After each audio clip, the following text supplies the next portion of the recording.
of frustration, full of despair. From years of hurt, disappointment, and relegation, two British football fans have had enough. Canary bird Elliot Holman and Wanderer Henry Hewitt are in search of glory, pride, passion, in search of silverware. And they found Major League Soccer. Here we go then, another episode of the MLS UK show, this time with Henry Hewitt. As always with Henry Hewitt. Yeah, but you've actually bothered to, turn up, which is nice. It's always nice. Yeah, it's nice not doing it on Zoom. It's nice to see you in the flesh rather than on a screen. And it's nice to be here as well. Full episode of the MLS UK show. Although if this weekend's action in MLS is to anything to go by, one of us may not be lasting the whole show. We might be getting sent off. Yeah, that is true. It might get physical, it might get abusive, but hey, it's just another podcast. First things first, how are the playoffs? In England, in League One, yeah. 1-1, the first game, Bolton v Barnsley. It's a bit tetchy in the Hewitt household because obviously Poppy and her family are Barnsley fans. Well, I say Poppy's a Barnsley fan. She doesn't actually care, to be honest. But no, it's... it's the playoffs. You've experienced the playoffs with Norwich. It's exciting yet very scary at the same time. Yeah, I've seen Norwich in the playoffs twice, I believe. Is that twice? We got to the final both times. Won one, lost one. So, Bolton have been in the. This is the first time in League One playoffs. I've seen us in the Championship playoffs 3 times. We're in 3 times in the first 5 years of me watching Bolton, and then because we're in the Premier League for so long, we've never been in the playoffs since. So it's all relatively new. But now I've experienced the playoffs with Atlanta a lot. Within that time, more than Bolton. So I can't help thinking that the Championship needs a bit more MLS energy. Because Norwich finished a despicable, disgusting 13th in the Championship this year. I'm so used to us winning it. It's always awful. And I just can't help thinking, well, we'd have made the playoffs if we'd have played in MLS and finished 13th. You'd have made the playoffs if you'd have finished 20th. That is true. Yeah. Hey, I'm looking forward. Hopefully Bolton get promoted. Then, of course, we can have the MLS UK show derby again next year. Well, normally goes well for you. Yeah, well, different team now. Different team. But we're not here to talk about our English football teams. Well, we will be if Bolton end up getting promoted.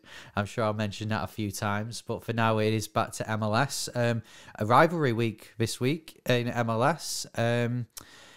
It was a mixed bag of matches, some real fierce matches, some others... Oh, some real rivalries, burning hot rivalries, and then some not so much. Yeah, SKC Minnesota, not known. I think they just get put together. Atlanta and Charlotte, hey, that's big, burning hot. Charlotte, 1,000 fans travel. That's becoming a bit of a rivalry.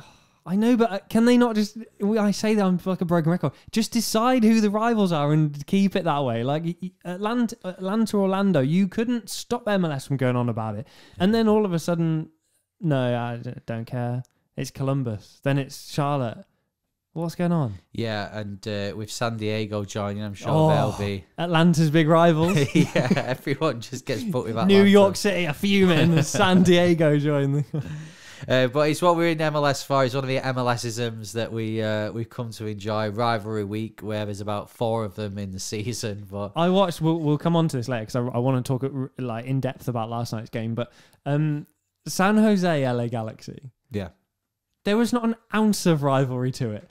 It was all calm, very polite, passing around. They were abusing the ref more than they're abusing each other. It's not a rivalry. They don't care. Well, I mean, going off LA Galaxy and San Jose's Twitter accounts in the days leading up to it, it seemed they do care. Show it on the pitch. Well, yeah. We'll be talking about what happened in Rivalry Week, plus all the other talking points within MLS. And we've got a game to play as well, which Elliot's not told me anything about. That's coming up on today's MLS UK show. But before that, we need to do, as always, the Anton Wartz game with a changing name. Yeah, so this is a player that's played in the UK and in MLS. So I will read you their career path. You've got to work out Obviously, I do a radio show in the day, and as soon as I say you've got to work out, I was going to say the artist and the title. It's a different game, something else that we play. You've got to work out who the player is. Okay. They started their career, and this will explain a lot as the career path progresses. They started their career at Chelsea. Oh, Chelsea. Okay. And therefore, then have played for 8 clubs while at Chelsea. Because typical Chelsea. Chelsea send them out on loan, yeah. Middlesbrough, Ostersund, Wycombe Wanderers, Sheffield United, Leeds United, Vitesse, Bristol Rovers, and Rotherham United. Wow. Whilst at Chelsea? Whilst at Chelsea. Okay. They then went to LAFC. Right. Then Huddersfield Town. And they are currently at Exeter City and have played 38 times this season. Well, Exeter City are in Bolton's league, but I couldn't tell you So you've seen them play? You've seen them play this season? But I can't tell you any of our players. If they've played 38 games, they've played against Bolton this year. Right, okay. I'll have a think. I'll try and think back. We beat them 2-0 at home. It was just before Christmas. So I'll have to think back a few months. If you know, let us know at MLS UK Show. Twitter, Instagram, TikTok. You can also email us hello@mls.show. Tell us where you're up to in the podcast, because if you wait till the end and find out then, we'll know. Career goals, 0, by the way. Right, okay. Is that a clue? Big clue. Right, let us know if you know. Coming up, we're going to be talking about what happened this weekend in MLS. But first, let's hear from myself and Elliot talking about our sponsor. The MLS UK Show. Yes, we are, of course, brought to you by soccer90.com. It is the place to go for all of your MLS merch. In fact, all of your world soccer merch. And we have a discount code for you as well. Yes, if you want any MLS jerseys, international jerseys, European club jerseys, and much more, then head to soccer90.com. And whilst you're at the checkout, in the discount code, type in MLS UK, you get 20% off too. Elliot Holman, Henry Hewitt, MLS UK Show. So let's have a look what happened this weekend in MLS. And we're going to start off with the last match of the weekend. Yesterday, as we speak right now, LA Galaxy 2, San Jose 1. It was part of Rivalry Week, despite what you say. And LA Galaxy have got the win. They're no longer bottom of the conference. They went bottom for overnight, but they've jumped back up to second bottom. A good win? Yes and no. I got up at 2:30 in the morning to watch this because I was sick of saying LA Galaxy are rubbish. I'm sick of talking about all the protests about LA Galaxy not, being very good on and off the field and not actually getting to take in the soccer that's being played. Obviously with Apple TV, an MLS season pass, the downside is that the games are all at the same time most of the time. So really nice that we got a little Sunday evening, Monday morning for us. So I got up and I watched this, and the problems are like, it's really apparent that it's just quite simply the finishing for Galaxy. So before we get into individual players, just looking at stats alone for LA Galaxy, and I hate just quoting stats, but seriously, the XG per game at home for Galaxy is 1.99. Overall, they're scoring less than 1 goal per game. Less than 1 goal a game? Less than a goal a game on average this season. They're conceding 1.64 goals per game overall, 1.67 at home. And you just can't help thinking, if they just put their chances away, obviously they need to tighten up at the back a little bit. But if they just put their chances away, they'd be in such a better position, because they're clearly, the XG comes with a caveat, but it's measuring the quality of chances, and they're not scoring as many as they should. And when I watched this game, I saw why. Chicharito, love the guy, was dreadful. Oh, mate, really bad. Right, okay. Really bad. To the point where his individual XG, so his expected goals, I was expecting it to be like 3 point something, because he had so many chances, but he actually failed to make contact with 2 of those big chances. So they don't even get registered in his XG. And that's why it's actually lower than 1. Because I saw it and I was like, how is it lower than 1? Like, he should have scored a bucket full of goals this morning. But he actually failed to make contact with 2 of the massive chances. And I just I really want him to do well, but it's not worked out at LA Galaxy. For a man of his stature, yes, he scored goals, should have scored twice as many. And last night didn't register a single shot on target. That's not good enough. Yeah, well, I mean, LA Galaxy have obviously had a stop-start season. They clearly aren't scoring enough goals, yet conceding a lot. We saw that against LAFC in El Trafico. You look last night and Ricky Puig scored. I mean, it was probably harder for him to miss his goal. I think it's been taken off him. Has it? Right, okay. Because in the commentary, he poked it across the line. I think it had already crossed the line. And they said, he's the first player to score more than 1 goal this season for Galaxy. Like, he's so far, every player's just got 1 goal each. And then they took it off him. I think it's obviously not been working out. They have picked up a couple of positive results in recent weeks, but then, you look at the Colorado defeat and that was really poor. We're having this discussion about LA Galaxy and it's clear, as you've said there, what the problems are and what we need to address. And to be honest with Galaxy, I'd actually say that them scoring I would have said that was fine. Before the season, you say, they won't have any problem scoring. It's the defensive play. Yeah. I mean, they've not been defending very well, but obviously they're not scoring, and that has been the main issue. You kind of just expect them to outscore their opponent with the likes of Chicharito, but I don't have anything against him. I just watched him and thought, you're not very good. Which is it's a sad state of affairs, really. He could have scored a hat-trick easily, by the way. Not like, he definitely could have scored. He should have scored a hat-trick. Is Chicharito gone back to LA Galaxy season 1 then? Yeah, literally, yeah. I didn't think it was... It surely couldn't be that bad as if it's season 1 Chicharito. You go and watch the highlights and you come back to me. No, but I do think Chicharito, I'll be honest, it was on at 2:30 in the morning here, so I didn't watch the match last night. But, I think the guy has got enough to come back and score goals and score important goals for LA Galaxy. I think it's good that they've brought Ricky Puig in.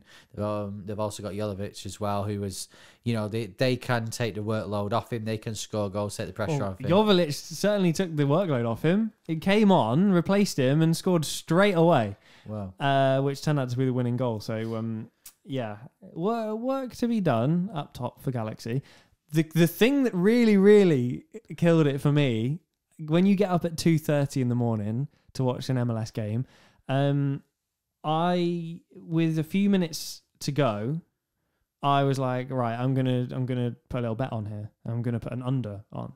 Right. So it was 1-0.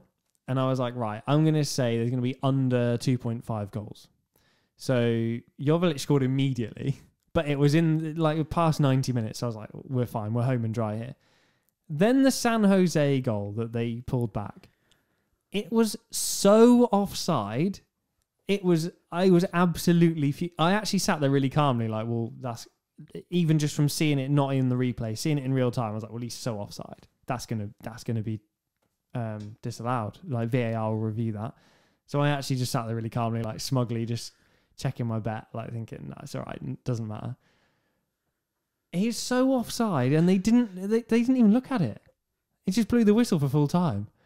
You've killed me there. You've absolutely killed me. And Galaxy defenders and keeper, they'll be on clean sheet bonuses. He was so offside, by a long, long, long way, and they've just gone, doesn't matter, just blow the whistle. You've killed me. You financially killed me. Yeah, I mean, don't say that, mate. We'll be doing a collecting money for it. No, but all seriousness, I just think, how is that goal? That's one of the worst examples of refereeing and use of VAR I've ever seen in MLS. It was so bad. It was a deflected shot, but even when the shot was taken, he was so far offside. There was a player off the pitch, a defender off the pitch injured, which I think is why they've allowed it, as if he's playing him on. He's not even on the pitch. So yeah, do better, LA Galaxy up top, and do better, MLS and VAR. Hey, but what does that teach us, ladies and gentlemen? Bet responsibly. Referee responsibly. Right, well, let's move on to talk about two other teams who we spoke about in our last stoppage time episode because they fired their head coaches. Of course, we mean Chicago Fire and New York Red Bulls, and with them both progressing in the US Open Cup in the week and then both winning at the weekend, it possibly shows that they were the right decisions. Let's start with Chicago Fire. They kicked off the weekend. They beat St. Louis 1-0. Frank Kloplas is in charge. Of course, he's been around Chicago Fire for a while. A real hero, a legend at the club. I think he's gone back to basics and it's worked out for them. A good win, this. Yeah, it's that classic new manager bounce. Chicago and New York Red Bulls actually next to each other in the table currently, 21st and 22nd. And it's that home form that we spoke about previously that they really need to improve on.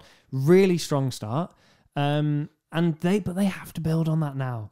I really think that they do have a roster to be a lot better than 21st.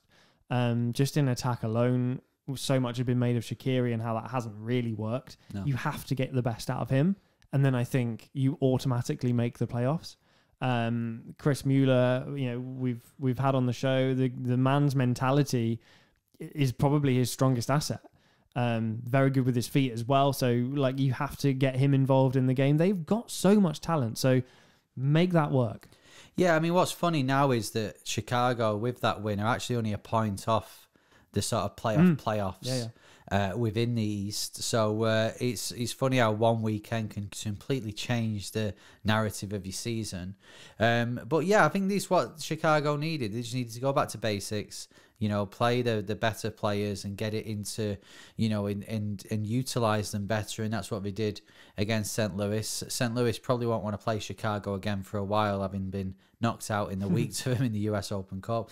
And now St. Louis have got 4 home games in a row coming up. So they're still third in the conference, but I think we should see them, get back to form because they've not won in a month now. But Chicago, it's a positive weekend for once for Chicago Fire. And let's see how we do. Like you said there, they've got the players to utilise. They should be making playoffs in our opinion. So let's see what happens. New York Red Bull won. They won the Hudson River Derby against New York City FC.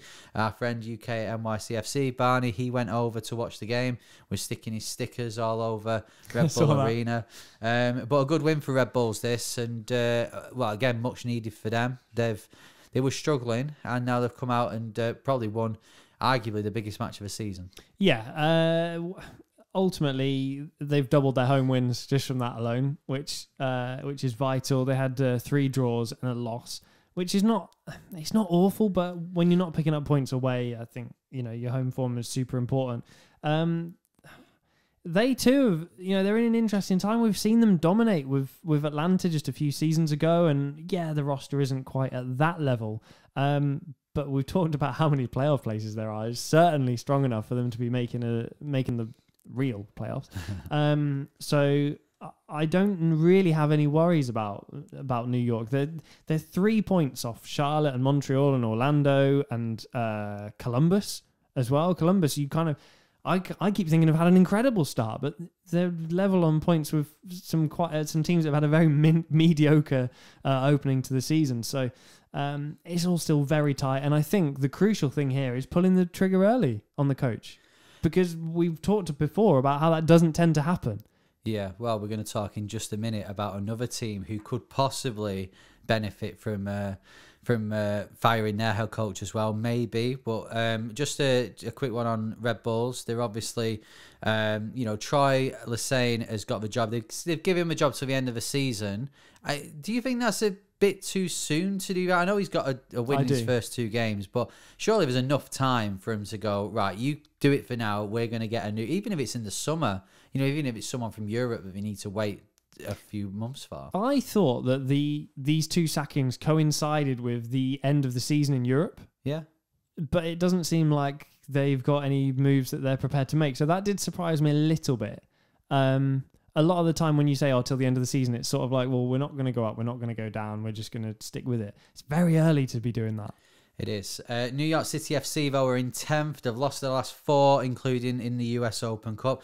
I feel in this game, they had a lot of possession, New York City FC, but they didn't really do much with it. The lack of firepower up front, that's a bit worrying, isn't it, for them? Well, we've talked about, at the start of the season, we had a conversation on the podcast about Talismagno Magno and how he was kind of going to be their main striker, even though he's basically a left winger.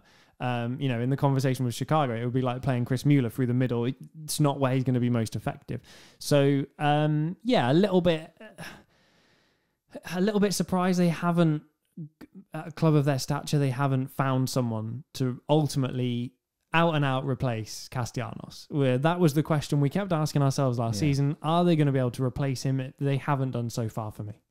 No, I'd agree with that, and I think that's what they're missing at the moment. NYCFC. I mean, it's NYCFC. We've seen over the last few years that if they get it right, then they will go on a run and make playoffs, and they'll get quite far into the playoffs. So I'm not worried about them for this season. But at the moment, there's definitely a lack of firepower up there, and which needs addressing. Maybe they're waiting till the summer. Maybe they're waiting for the European season to end, and they're going to surprise us with a signing. Who knows? Well, Toronto surprised us with a few European signings last season. Not really worked out. Bob Bradley put in charge of basically everything at TFC. He's got the cleaning contract, he's managing the team, driving them to practice, the lot. I'm struggling with Toronto at the minute. Yeah. Last season, really poor. This season, not any better. Lost against Montreal. That's not a game that you want to be losing when your job's on the line. And previous to that, no away wins at all. No, well, this is who we were talking about when we were saying that they will look at what has happened at Red Bulls. They'll look at what happened with Chicago and look, well, they've had a bit of a bounce. Do they need one? Bob Bradley is far more experienced within MLS, than a lot of other head coaches in the league. So maybe he will get the benefit of the doubt a bit more. But I think at the moment, it just isn't working out, obviously. I think it's just as well. If you look at the narrative of this game, obviously there was an issue with the first goal where they let the centre-half just waltz through and lay it off to Lapalainen. Then the sending off, which was poor discipline from Marshall Rossi. Then 2-0. And then afterwards, it kicks off. There's just a lack of discipline there. There's a lack of, for me, I don't think it's a lack of effort from Toronto because it clearly care about it, and that's what we saw after the game. I just think there's a lack of intelligence at the moment on the pitch, and it's really surprising considering that Bob Bradley is their head coach. Well, just looking through the results as well, we talk about home form. At home, they beat New York City, good result. But they played Atlanta at home and drew, should have won the game. They played Charlotte at home and drew. That was also 2-2, should have won the game. They drew with Columbus, should be winning the game. And, they lost to New England Revolution. Well, New England have won 3 or 4 away games already this season. So you can kind of explain that one away. But for me, 2 wins all season at a club the size of Toronto, with the expectations the size of Toronto, is nowhere near good enough. Well, yeah, it's extremely poor, isn't it? It's not what we expect from Toronto, and not what we thought we would get from Toronto. We had high opinions of them. We knew it would be a pressure season. They've brought 2 big players in. They've got a big head coach in. We thought, okay, yeah, the pressure is on.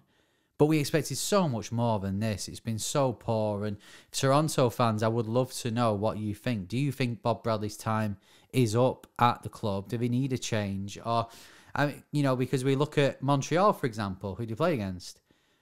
A few weeks ago, we're saying that Montreal are poor. Montreal's start to the season has been disappointing, and we don't know what we expect from them, and we don't expect much from them. Now look at them now. They've won 4 in a row after only winning 1 of the first 7, and they're in 7th place in the conference. So it can turn around, but is it going to turn around? There is a positive at TFC. I don't want to be a typical bloke here, but Maria, who does their socials, very nice, and I follow her on Instagram, and that's the only positive I've got for Toronto at the minute. Well, there we go. Hi, Maria. Maria Papadakis. Greetings. So Montreal have hit form. 1 or 2 other teams that have hit form again. We've got to talk about, first of all, Inter Miami. Where's this come from? We were talking about Phil Neville's his job was on the line. Now suddenly they're winning every game. Phil Neville said to MLS after the game that, they need to have that winning 9-in-6 mentality of being desperate to win that next game. You need to have that throughout the season, not just when they have gone 9-in-6. And they've won the last few games. Jose Martinez scored again. A good win against New England Revolution, who were top of the conference. Yeah, New England Revolution and Columbus in the early starts, early sort of 7 to 8 weeks of the season looked really strong. New England Revolution I watched a lot. Columbus I saw quite a few games of. And as soon as Inter Miami went to Lower.com Stadium and beat them at the end of April, they've been a different team, and now they've been able to beat New England Revolution as well. Of course, the win over Atlanta, which is well documented with Martinez scoring. 6 losses on the bounce. 2 of those were home games. So they lost to New York away, Toronto away, then they beat Chicago at home, they lost to Cincinnati away, they lost to Dallas at home, and then they went away to Houston and lost. And all of a sudden, they're a different team again. But it worries me. That kind of fragility worries me a little bit because it could so easily go the other way. They've won 3 in a row. I don't even know who they play next. Nashville away. What are the chances they go and make that 4? Are they going to then lose one and then lose 3 or 4 off the back of it? It seems a little bit rickety. Well, this is what we expect from Inter Miami. We've seen it before, haven't we? They go on these great runs and then they'll lose a couple of games 5-0 and Phil Neville will be under pressure again. But you're right. Some of the games they've won, Columbus, Atlanta and New England Revolution are good teams. They're impressive wins. And before that, Philly, the last game before their losing streak was against Philly. Was it 2-0? Yeah. They've had some really bizarre results. Really bizarre. Well, talking of bizarre, David Ruiz kind of had he had an interesting game, to say the least. 19-year-old, he scored his first MLS goal, got an assist as well for Jose Martinez's goal, and then got booked and got sent off. So a perfect match, I guess. It's so Miami. It's Miami. Literally so Miami. I don't know. Do we congratulate the guy or do we say he should do better? It's hard to say, really. Yeah, but let's be positive. Well done, a 19-year-old Ruiz, who got his first MLS goal. Inter Miami up to 6th now in the East, and they're looking forward, they're looking up, and it's so interesting at Miami. It's so interesting because it looks like I don't know. It looks like Messi probably isn't coming now. He seems to be coming and then not coming. Come to his senses, more like. So. So they have to think of a plan B. They have got to, I don't know whether that be another European player to bring in. Obviously Messi isn't European, but from Europe, and or whether they stick with what they've got. But at the moment, if they stick with what they've got, if they play like they are doing, then they'll be fine and they'll be. I just don't know if it's sustainable. I think it's more likely that you find a middle ground between them losing 6 in a row and then winning the next 3. There's more likely to be a middle ground. So. I do think lower end of playoffs is a realistic target still. Well, that brings us on to Sporting KC, and I know we're talking about them every week. You want to talk about a losing streak? Okay then, SKC. I won't read it all. Yeah, well, I feel that because we were talking about SKC so much in that sort of time and saying Peter Vermees is his time up, we have to now talk about them positively because they won at Seattle, followed that up 3-0 at home to Minnesota, and they look a totally different team. They look so confident. What a result this was. And where's this come from? Where was this at the start of the season? Yeah, well, more shots on target, more possession. The win on the road in Seattle, of course, giving them a lot of confidence. And to be honest, they had Minnesota rattled a little bit. Minnesota had committing so many fouls. Shallowy, we know, proper player once he's in form and getting service. Kinder as well. A lot made of him and Johnny Russell with an assist. We've called out Johnny Russell. Needs to do more. But again, they now have to win. Realistically, 1, 2, 3, 4. They've got to win about 6 games now just to make up for the poor start to the season. Yeah. Because they dropped so many points. So 1, 2, 3, 4, 5, 6, 7 losses and 3 draws since the start of the season, all before they won a game.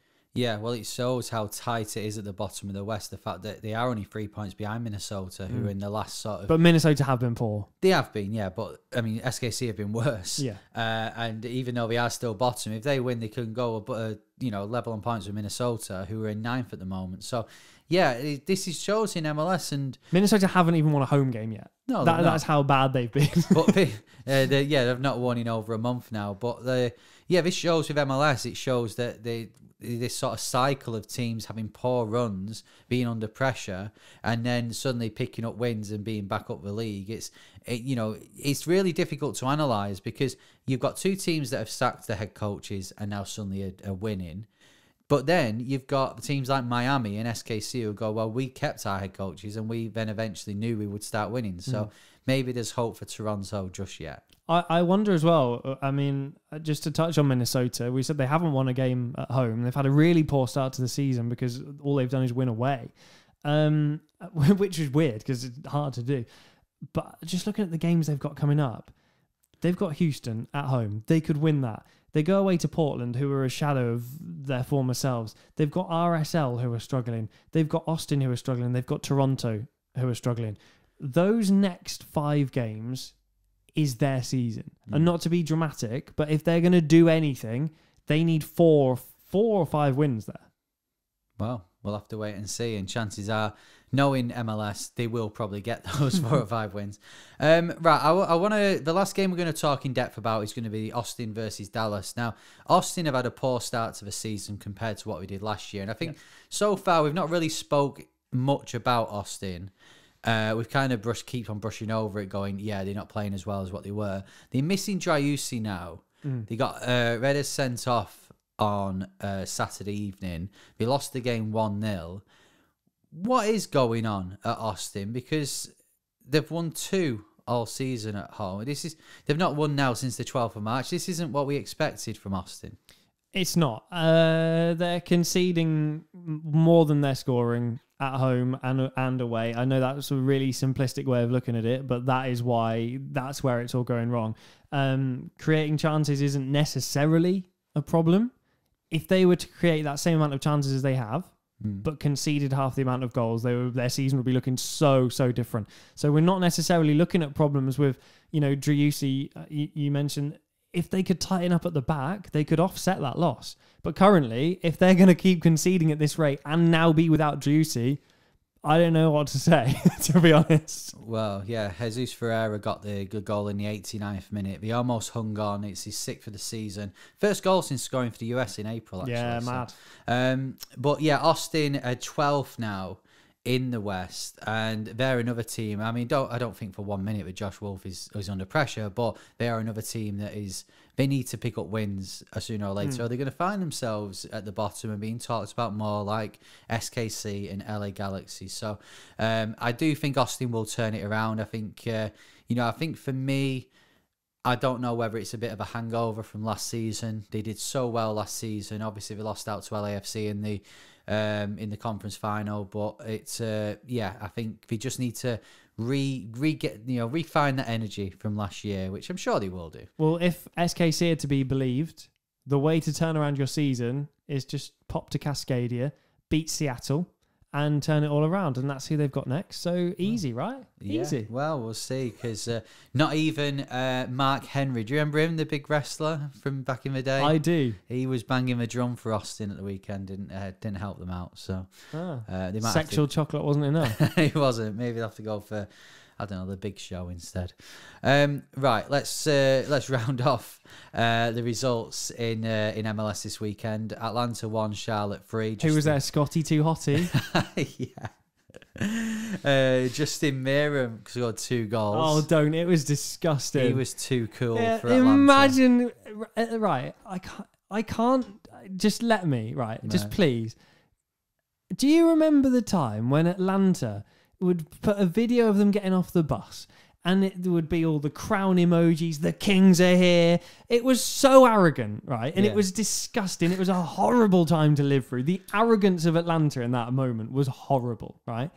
This same club just allowed Justin Meram to score against them twice, and their left winger is Andrew Gutman. I'm not even bantering you anymore. I'm just like, you have to agree. It's tragic. It's not even a joke, and it's not for the show. It's not like to wind you up. It's just a fact. It's so bad. Well, the thing with Atlanta is, for me, now we've lost our last 3 in MLS. Kings are here. But we're still 4th. It could be a lot worse. Well, yeah, that's because no one wants... We've just been discussing. No one wants to win anything. We've just discussed that. That is true. But XG was over 1.5 on Saturday. It's just, it's just that the defence need to... You've got World Cup winners missing sitters. You've got World Cup winners playing next to Andrew Gutman. I'm like, what is happening? Okay, it was a bad day. It was a bad day at the office. What is happening? We will turn it around. I think 4th. I think Atlanta will finish about 4th in the conference this year. So we're about on par. That's my opinion. Okay. Columbus 2, Orlando 2. Got to praise Orlando. 2-0 down. Pulled it back. 2-2. Duncan Maguire scored again last minute. Yeah. Are you impressed with Maguire? Impressed with Maguire. Should be starting. Okay. So 2-2. Orlando 11th at the moment. 7 places below Atlanta in the East. DC 1, Nashville 1. Alex Mule with a goal off his armpit, which was a first for me. Yeah, a nice finish that. It was. They're in 3rd now. They've picked up a bit of form. Anything for a deodorant advert sponsorship. Yeah, true. DC in 9th, but unbeaten in the last 4 of the last 5, so they have picked up form again. Right, where else have we not been so far? Houston v Seattle. Feel really bad for UK. Houston and Seattle fans, there was a weather delay and it was a late start anyway, so I'm sure you had a very quiet Sunday morning. I didn't watch that one. No. Houston went down to 10 men and almost held out, but Paul Rothrock got the goal. He was playing for the Tacoma Defiance in MLS Next Pro. That was his last week he was playing for them, and he scored in MLS. So what a story that is, 4 minutes after coming on. That's Houston's first loss at home this season as well. They were doing really well at home. They were, and with Bassi and Herrera being sent off, it wasn't a surprise that Seattle eventually got the goal. Seattle remained top of the West. Let's see. Finally, Colorado 1, Philadelphia 2. Good win for Philly. They're up to 5th. They'll be disappointed he got knocked out of the US Open Cup in the week. I think it's been stop-start with the Champions League for them, but to be 5th, to be heading into mid-May in 5th, I think Philadelphia probably take that with everything else going on. I'm not judging anyone who's still in CONCACAF right now. Well, we're not. Well, who's been playing in CONCACAF, I should say. I was looking down at LAFC as the next game, who beat RSL. But yeah, they've had a difficult season. This is their time that they can start building on that. LAFC, of course, still going strong and winning games in MLS. Yeah, Buanga, what a goal that was. 9 for the season, outside the area, top corner, boom. They're second, 2 points in 2 games behind Seattle. Back at it after the San Jose defeat. Is Buanga the best striker in the league? I think so. I think so. Yeah. And he's showing it every week. I think the quality's there. He's a fantastic player. Portland 3, Vancouver 1. Evander, talking of strikers, he's only scored 4 this year, but he scored 2 different types of goals. One in the area, a bit of fox in the box, and then one from outside the area. Good win for Portland. They're up to 6th. And that's it. That was all the action from this weekend in MLS.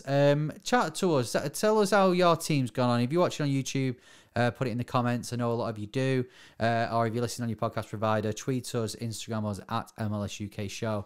Have you agreed with what we've said? Is there something we've missed out on? Tell us. And how are you rating your team's start to the season so far?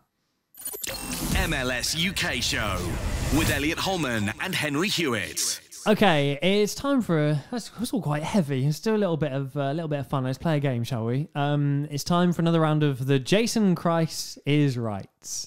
It's basically the Price is Right. It's higher or lower. You can play along at home. And playing today in the studio, Henry Hewitt. Come on down. Welcome, Henry. Hi, everyone. Hi, good to be here. Henry, how old are you and what do you do?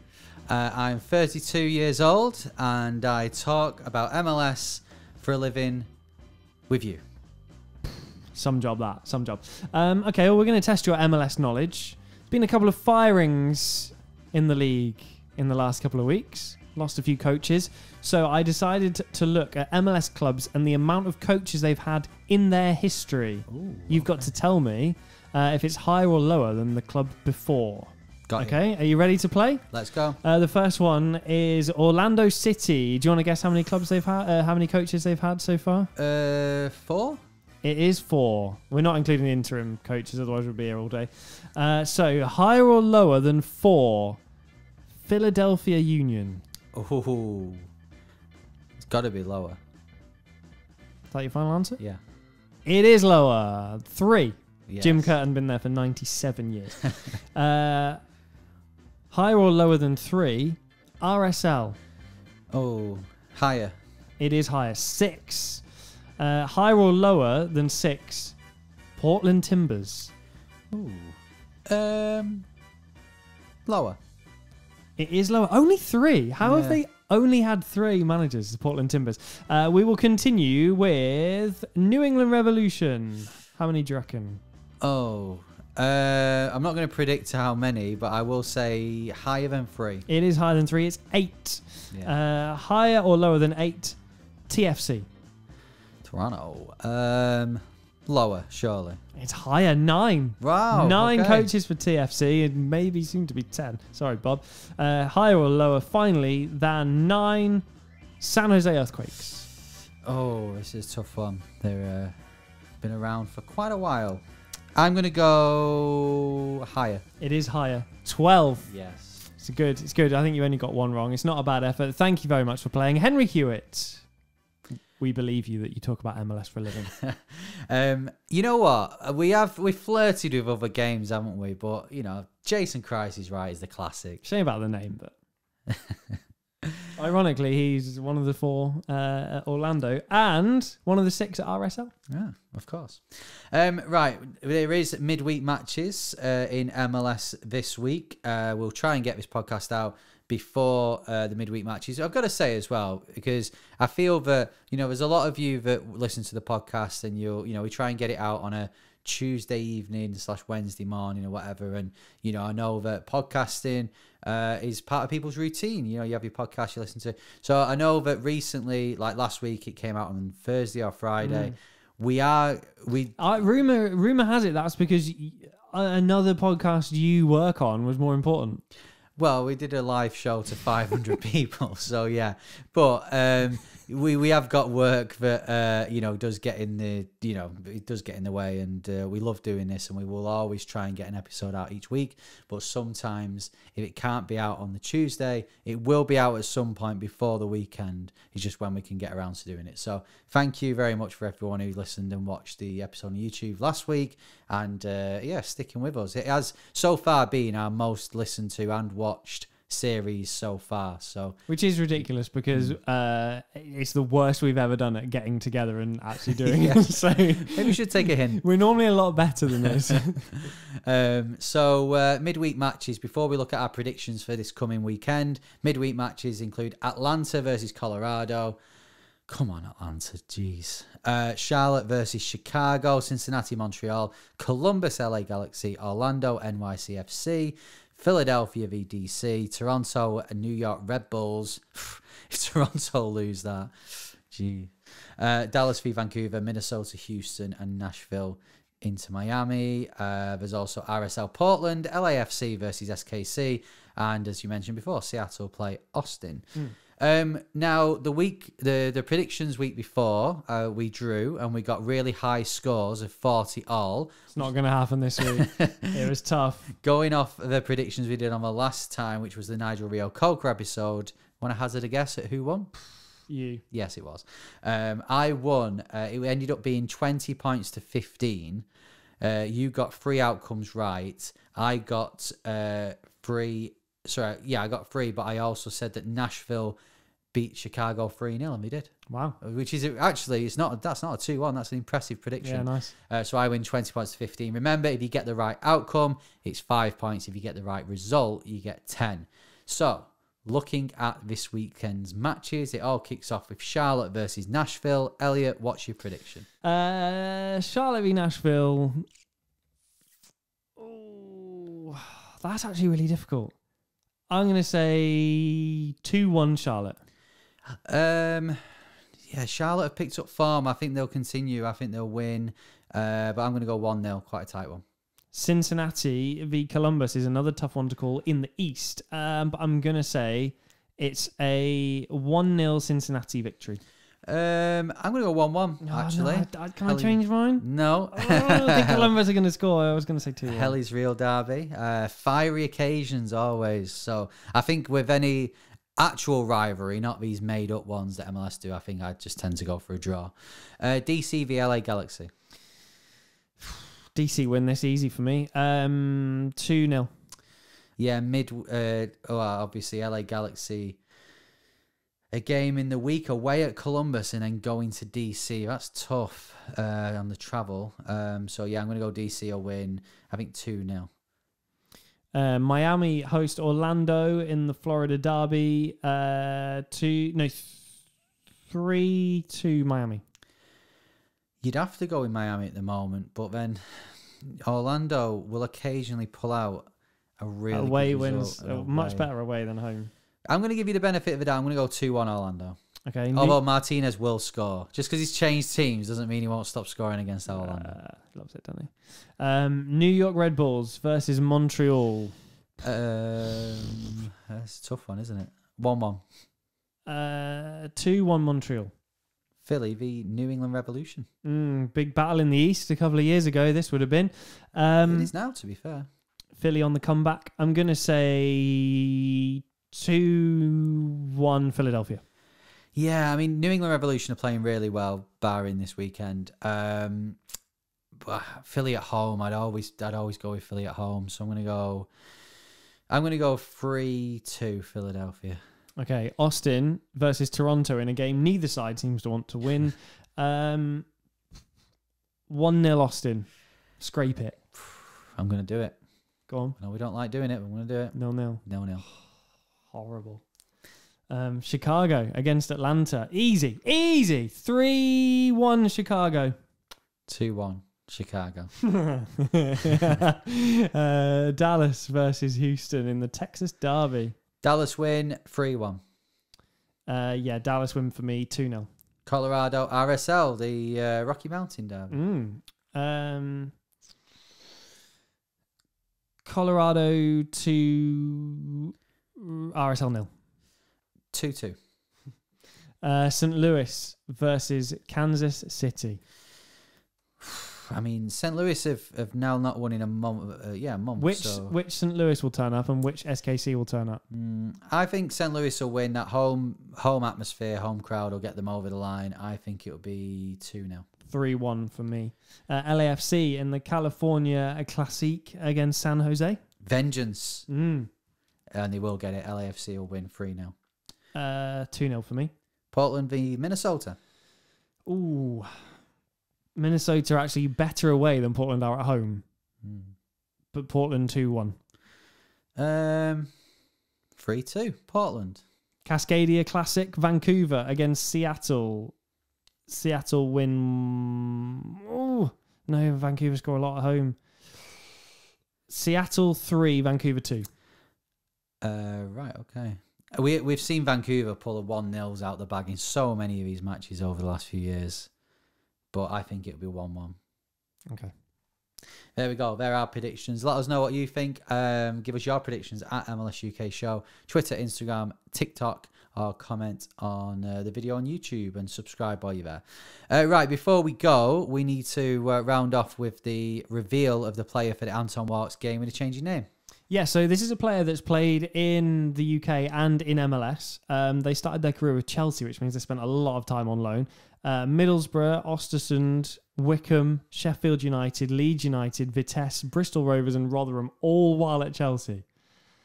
At what point do you go, just let me go? They did, and they went to LAFC, then Huddersfield Town, and then 38 times for Exeter City this season. Now, I'm just mainly going off the fact that I remember he played for Sheffield United. I remember he played for LAFC. Didn't know he played for Huddersfield, but I'm pretty sure now I've seen him against Bolton v Exeter. Is his first name Jamal? Yes. And his surname's Blackman. Yes. Yes, got there in the end. And after many, many clubs, there's only 3 of them that I can link him with. Well done if you got that right as well. We'll do another one on the next main episode of the MLS UK show. I'm going to prepare my LA Galaxy style 5 fingers because Henry's going to tell you that you should definitely rate our podcast. Yes, if you listen on your podcast provider, whether it be Apple, Spotify, please leave us a rating, leave us a review if you can as well. But if you are going to do so, there's one rule and one rule only. 5 stars only. It's LA Galaxy style or nothing. If you're watching on YouTube, please please subscribe as well. It really does mean a lot to us. You can't leave us a rating on there, but tell your friends, share it. That's like a rating. Only positively, though. 5 shares, LA Galaxy style. But that's it from us. We'll be back next week with another episode of Stoppage Time. I've been Henry Hewitt. And I've been Elliot Holman. See ya.